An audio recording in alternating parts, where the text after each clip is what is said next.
आप सभी को मेरा प्यार भरा नमस्कार। दोस्तों, एक शिक्षक समाज को नई दिशा प्रदान करता है, बच्चों के भविष्य को उज्जवल बनाता है एवं देश के निर्माण में अपना महत्वपूर्ण योगदान देता है।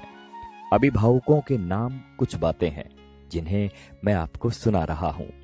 मैं उम्मीद करता हूं कि ये बातें आपको पसंद आएंगी और यदि आपको ये बातें पसंद आईं तो आप इन्हें अवश्य ही आगे बढ़ाएं।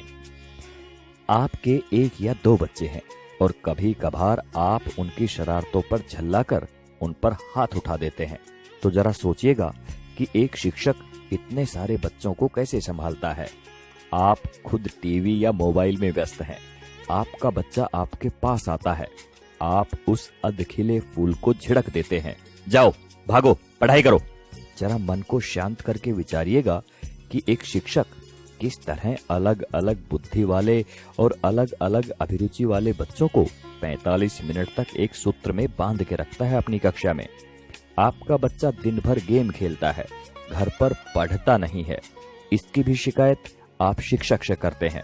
क्या करें, हमारा मुन्ना तो हमारी बात ही नहीं सुनता, जरा डराइए इसे। अरे भाई, बच्चे को डराना है तो उसे किसी बाघ के सामने ले जाओ। आप गुरूर ब्रह्मा टाइप की बातें रटते हैं, पर कुछ पेरेंट्स भगवान तो छोड़िए, शिक्षक को इंसान तक नहीं मानते। वे ये मानने को तैयार ही नहीं कि एक शिक्षक का व्यक्तिगत जीवन भी होता है, उसकी भावनाएं होती हैं, उसकी सीमाएं होती हैं। अन्य विभागों के कर्मचारियों की तरह शिक्षक सिर्फ एक वेतनभोगी ही नहीं होता, इसमें सिर्फ सेवा का आदान प्रदान ही नहीं होता, बल्कि छात्र शिक्षक के बीच तमाम मानवीय मूल्यों का भी आदान प्रदान होता है। आप अपने छोटे मोटे काम कराने के लिए सरकारी कर्मचारियों के आगे हाथ जोड़ते हैं, पैर पकड़ते हैं, लेकिन शिक्षक जो कि आपकी संतान को शिक्षा दे रहा है, उसकी एक गलती आपसे बर्दाश्त नहीं होती।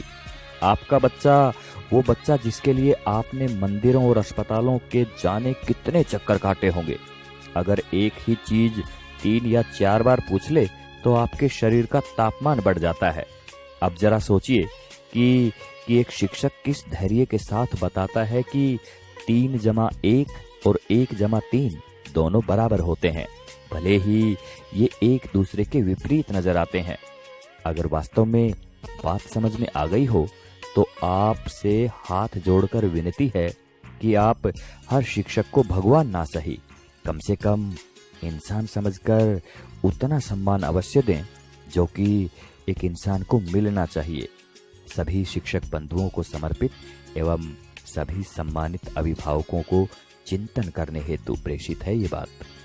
आप सभी का शुक्रिया। नमस्कार। जय हिंद।